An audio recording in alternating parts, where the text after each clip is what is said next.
What's up, guys? Welcome back to Healthy Recipe. I wanted to do a video talking about my story of coming to America, coming to the United States. I'm going to tell you the story in a timeline type of fashion.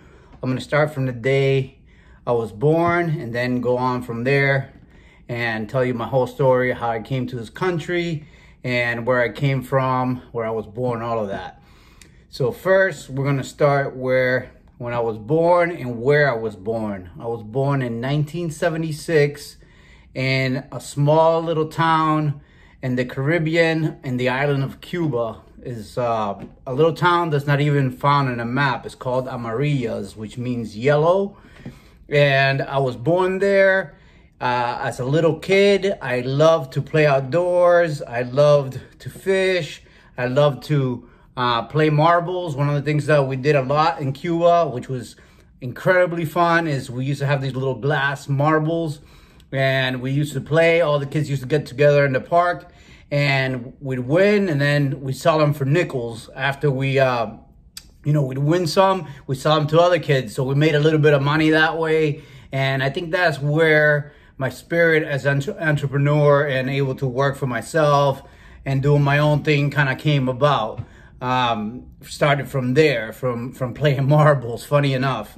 So we would play marbles, we would play tops. My dad we had no toys because Cuba is a third world country, so I grew up with very little. There was no supermarkets. If you wanted to eat some chicken or if you wanted to eat some potatoes, you pretty much had to grow them or barter for them with your neighbor or with a friend. My dad used to grow rice, and he used to barter for that. And, he used to grow like chickens in our backyard. The whole thing, everything that we ate pretty much came from stuff that we produced. It's a communist country, so the government gives you a little bit of a quota every month, but it's not enough to live. Like per person, we would get like maybe 2 pounds of rice.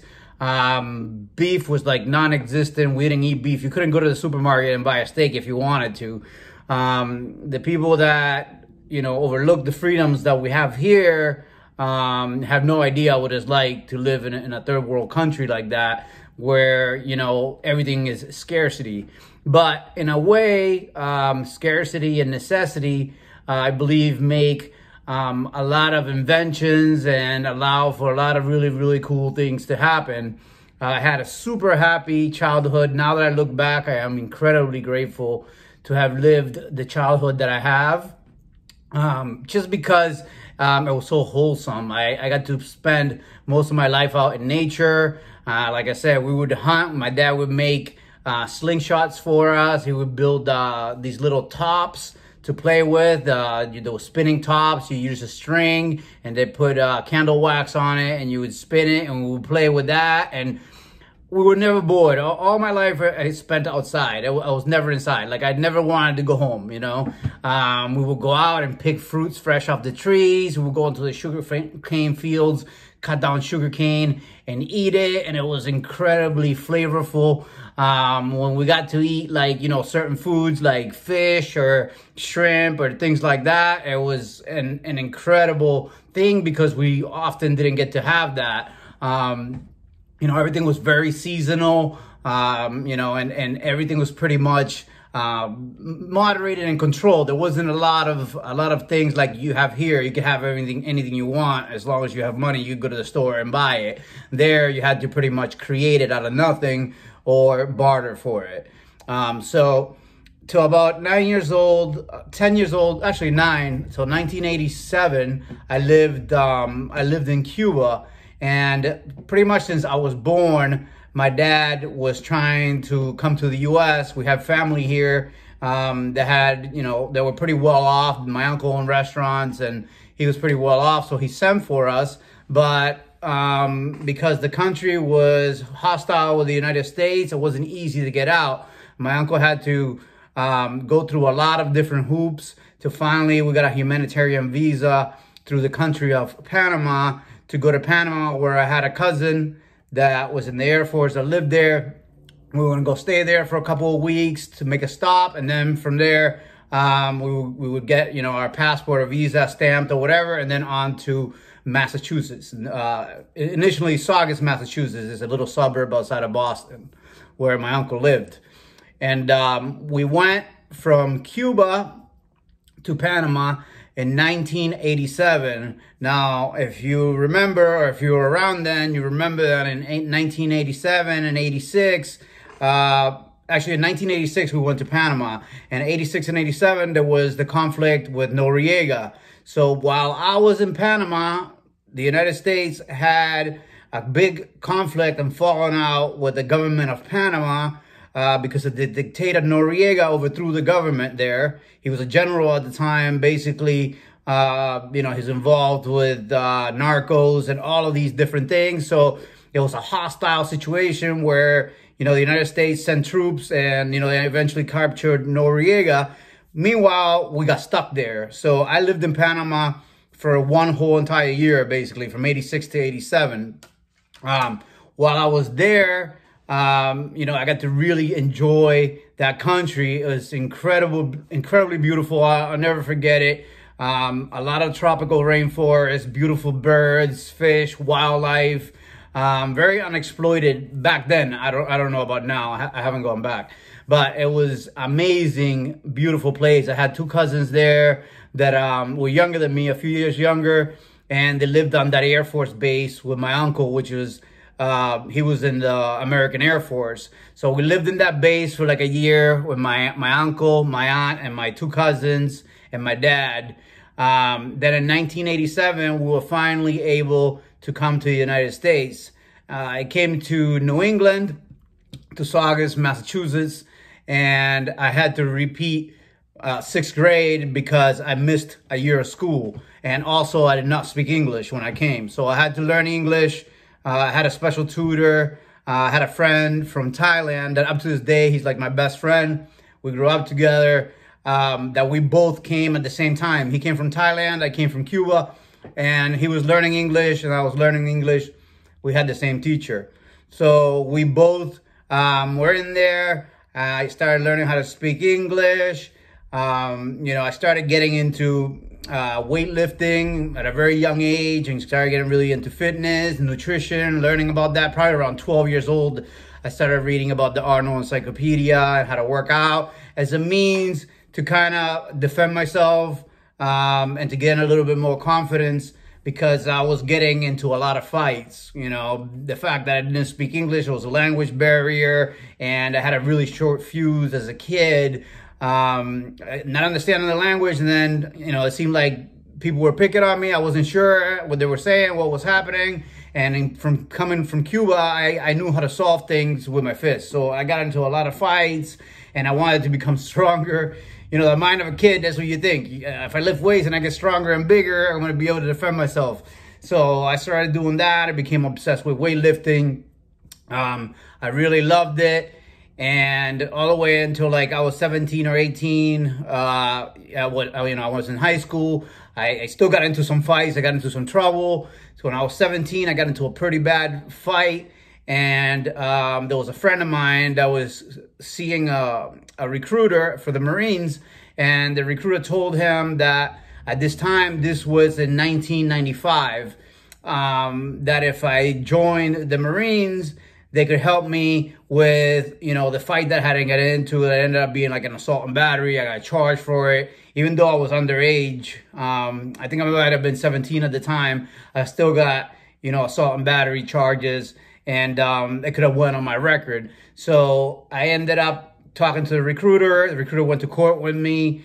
They dropped the charges, and I went to the Marines. I joined Marine Infantry. And I left for Paris Island in 1996, right out of high school. So I went for 4 years, and I ended up going overseas to Estonia, to the Baltic region.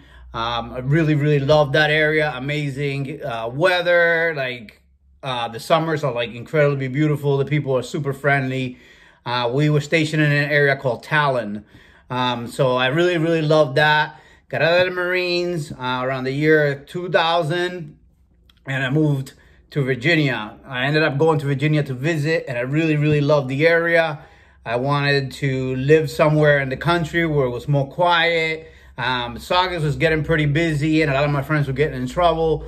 And I didn't really have anything back there to keep me there. So I said, you know what, I'm gonna go somewhere else. And I loved Virginia. It was incredibly beautiful. I got a job there right away, contracting for the cable company. It was basically working for myself.